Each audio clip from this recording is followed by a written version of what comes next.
আজকে যাচ্ছি পুরান ঢাকায় বিউটি লাচ্ছি এবং পুরান ঢাকার বিখ্যাত বিরিয়ানি খেতে। সবার ফার্স্টে আমি চলে আসলাম জাহাঙ্গীর গেট। এখান থেকে আমি গাড়িতে উঠলাম, উঠে তারপরে চলে আসছি শাহবাগে। তো শাহবাগে আমি মেট্রো রেলে করে এসেছি। তারপর এখানে আমি মেট্রো স্টেশনে ওয়েট করছিলাম আমার ফ্রেন্ডের জন্য। তো আমার ফ্রেন্ডের আসতে একটু লেট হচ্ছিল। তারপরে আমি এখানে দাঁড়িয়ে দাঁড়িয়ে একটা ভিডিও করছিলাম। আর বাহিরে কিন্তু আজকে প্রচুর পরিমাণে গরম ছিল আর অনেক বেশি রোদ ছিল। তো আমি উপর থেকে একটা ভিডিও করছিলাম মেট্রো রেলের উপর থেকে। দেখলাম রাস্তায় প্রচুর পরিমাণে জ্যামও আছে। তারপরে চলে আসছি, আমার ফ্রেন্ডও চলে আসছে। তারপর আমরা চলে আসলাম এই পাশে। এসে শাহবাগ, এখান থেকে আমরা একটা রিক্সা নিব। রিক্সাতে করে আমরা চলে যাব পুরান ঢাকায়। তো সবার ফার্স্টে আমরা চলে আসছি এখানে হাজি বিরিয়ানির এখানে। এসে আমরা এখানে আজকে মূলত বিরিয়ানি খাবো। তো এই যে আমাদের বিরিয়ানিটা চলে এসেছে। আমরা একজন নিয়েছিলাম তেহেরি, আরেকজন নিয়েছিলাম কাচ্চি। দুইজন দুই টাইপের আইটেম নিয়েছিলাম, কারণ দুজনেই দুজনের থেকে টেস্ট করে দেখছিলাম যে কোনটার টেস্ট কেমন হয়। তো এই যে খাওয়া দাওয়া শেষ, এখন এখানে আমি বিলটা পে করছিলাম। আর বিরিয়ানিটা কিন্তু অনেক বেশি মজা ছিল। আর এমনিতেই বরাবরের মতো প্রতিবারই পুরান ঢাকার এই বিরিয়ানিটা কিন্তু অনেক বেশি টেস্ট হয়, এটা মূলত আপনারা সবাই জানেন। তারপর আমরা ওখান থেকে চলে আসছি। এসে আমরা যাচ্ছি এখন বিউটি লাচ্ছি খেতে। তো ওদের কিন্তু অনেকগুলো ব্রাঞ্চ আছে, বাট আমরা যাচ্ছিলাম ওদের মেন যে ব্রাঞ্চটা আছে ওইখানে। তো এই যে আমরা চলে আসছি, এখন যাচ্ছি। এটা দিয়ে আমার সেকেন্ড টাইম এখানে আসা, কারণ আমি এর আগেও একবার এসেছিলাম, তখন দেখেছিলাম প্রচুর পরিমাণে ভিড় ছিল। আর আজকে দেখলাম অনেক ফাঁকা ছিল। তো এখানে উনি লাচ্ছিটা রেডি করে দিচ্ছিল। ওনারা ইনস্ট্যান্ট আপনাকে রেডি করে একদম আপনার চোখের সামনে আপনাকে দিবে। তো সব কিছু একদম দেখাই যায় যে কিভাবে রেডি করছে। সবার ফার্স্টে দেখলাম উনি প্রত্যেকটা গ্লাসে লেবুগুলোকে চিপে দিচ্ছিল। তারপরে এখানে ওদের যে স্পেশাল যে মিল্কটা আছে, যেটা মূলত লাচ্ছি মানে ওনারা বানায়, ওইটা দিয়ে তারপর উপরে অনেকগুলো আইস দিয়ে দিচ্ছে।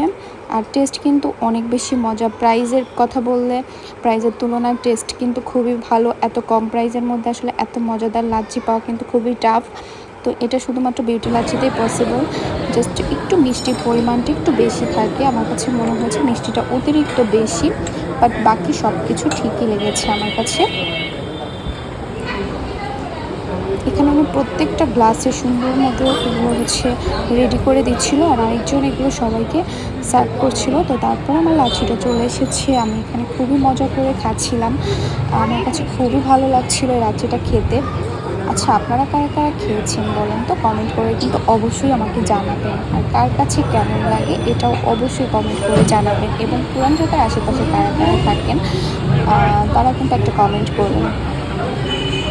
আমি এখানে লাচ্ছি খেতে খেতে ভাবছিলাম বাসার জন্য কি নিয়ে যাওয়া যায়। পরে ভাবলাম যে বাসার জন্য ফালুদা নিয়ে যাই, যেহেতু লাচ্ছি তো নিয়ে যেতে পারবো না। পরে আমি ওদের কাছে এখানে ফালুদা অর্ডার দিয়ে দিলাম। আর ওদের ফালুদা রেডি করার স্টাইলটা কিন্তু পুরোই মানে অন্যরকম। আমরা বাসায় যেভাবে ফালুদা বানাই, এটা বানানোর স্টাইল পুরাই ভিন্ন।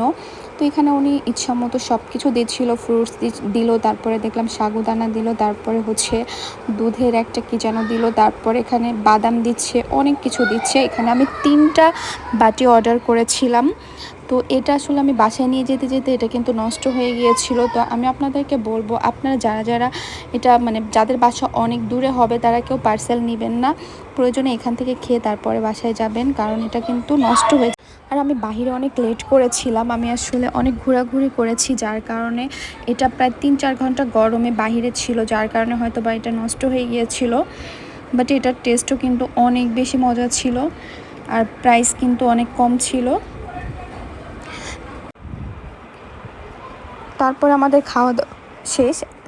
এখন আমরা যাচ্ছি টিএসসির দিকে। টিএসসিতে যে এখানে আমরা কিছু স্ট্রিট ফুড খাবো। আর টিএসসিতে কিন্তু আড্ডা দিতে আমার অনেক বেশি ভালো লাগে। তারপরে চলে আসছি ঢাকা ইউনিভার্সিটির ভিতরে। দেখলাম এখানে মেলা হচ্ছে। আর আমি যখন গিয়েছিলাম, এটা ছিল পহেলা বৈশাখীর সময়ের একটা ভিডিও। তো তখন ওদের এখানে একটা মেলা হচ্ছিল। তো মেলার জন্য দেখলাম অনেক সুন্দর স্টল বসেছে, অনেকগুলো স্টল ছিল এখানে। এক একটা স্টলে এক একটা আইটেমের জিনিসপত্র ছিল। সবার ফার্স্টে আমরা গিয়েছিলাম জামদানি শাড়ির একটা স্টল ছিল, ওখানে গিয়েছিলাম। তারপরে গেলাম আরেকটা স্টলে, এখানে অনেকগুলো ড্রেস দেখলাম।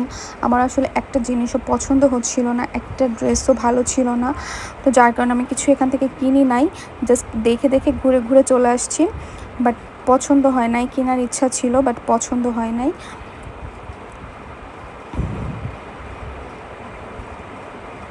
তারপরে এখানে ওনাকে দেখলাম, একটা মামাকে দেখলাম, এখানে উনি হচ্ছে বেত দিয়ে অনেক কিছু বানাচ্ছে। তারপরে উনি আমার ভিডিও করা দেখে উনি একটা হাসি দিল এখানে।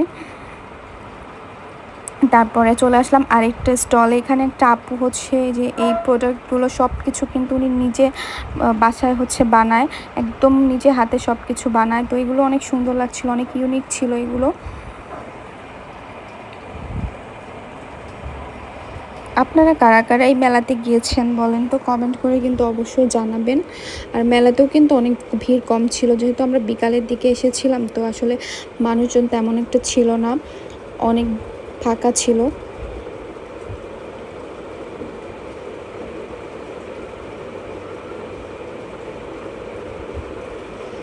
এখান থেকে আমরা কিছু ভাজা পোড়া আইটেম ট্রাই করলাম, তারপরে কিছু ফুচকা খেলাম।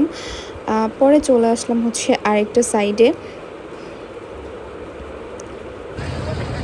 এসে হচ্ছে এখানে দেখলাম হচ্ছে সবাই এখানে ছবি তুলছে, ভিডিও করছে। তারপরে এখানে কিছু মানে রাইডসও ছিল, যেমন নাগরদোলা ছিল, তারপরে আরও অনেক কিছু ছিল। তো আজকের ভিডিওটা এই পর্যন্তই। সবাই ভালো থাকবেন, আল্লাহ হাফিজ সবাইকে।